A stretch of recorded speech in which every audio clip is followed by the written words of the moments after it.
Hey everyone, so I'm getting ready to go out for my walk, and you can see I've got my nice boots on here. Most of my clothing is old, but hey, it still works.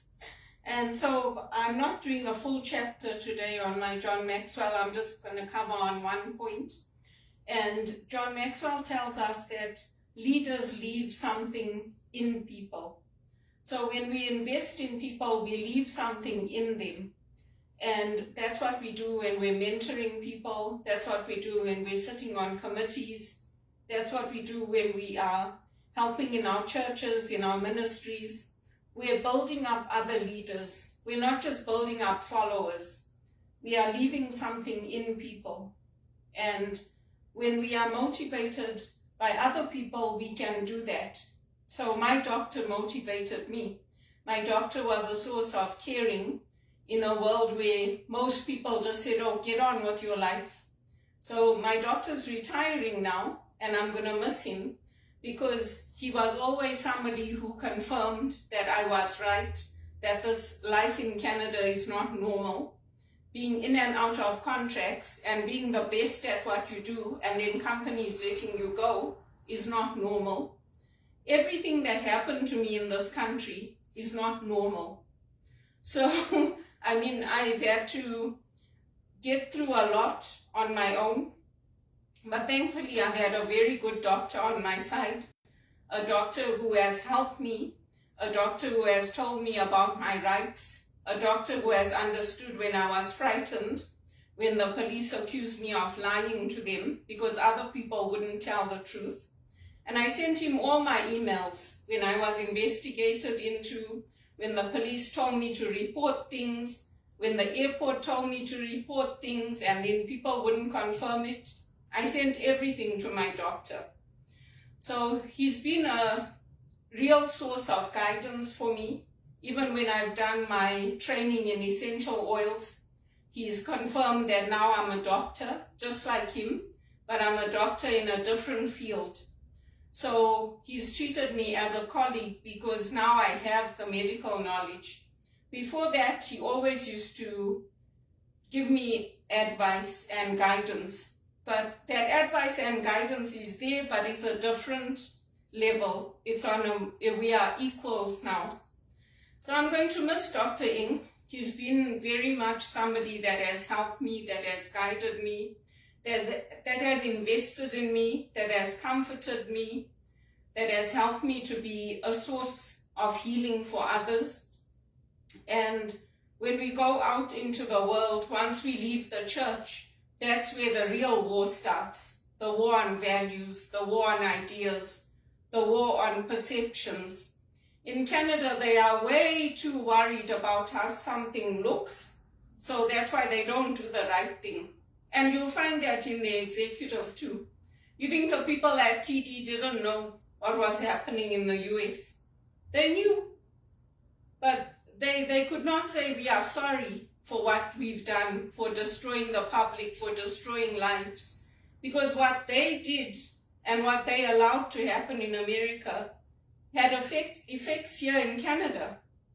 It was too much for them to say sorry. So eventually, yes, they said we apologize. But meanwhile, those of us who are in debt, it doesn't help us. Those of us who are living on our overdraft, it doesn't help us. I have bills coming out every month. I have to pay interest on interest. I have to pay a fee. I have to pay an overdraft fee. I have to pay an NCR fee. I just leave it because I've asked people to help me. Nobody is willing to help me. So I put my faith in God and I carry on applying. I carry on putting out my feelers for my John Maxwell. And because I know that what I'm doing is the right things. It's the right things. And what the African leaders are doing now is the right things. They are investing in their countries. They're working together in the regions. Zimbabwe is being left out of some of the important developments that are happening in South Africa because they're not doing the right things. It shouldn't take people like me here in Canada to say, Hey, come on, Mr. President, fix the electricity problem, to Cyril Ramaphosa and to President Mnangagwa. It should be coming from the people there.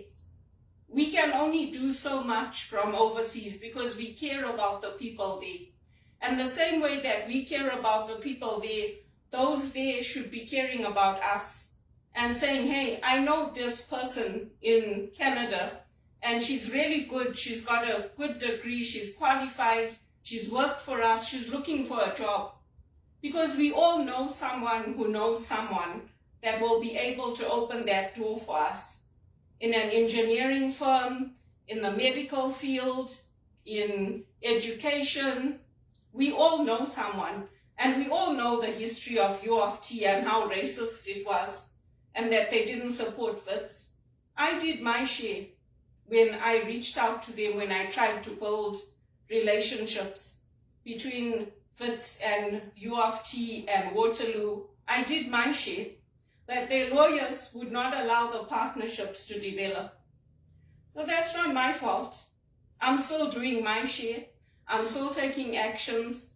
I'm still doing everything I can, including for my health. I exercised and exercised. I went swimming every day. I didn't lose 1 kg. I cut back on my carbs. I don't know. The doctor says pressure also adds to that. Your body doesn't lose weight, but I don't know. It seems a bit ridiculous to me. Anyway, now that I'm walking, I'm finding that I am losing weight and I'm not doing my weight loss. I can't eat 700 calories a day and do it. I'm just not geared that way. I can't do it. So I've worked out my own plan for losing weight and I'm sticking to that. And that's how I'm doing it over a long term because I plan to keep the weight off. I don't know how people can eat 700 calories a day and just do it just like that. I can't do it.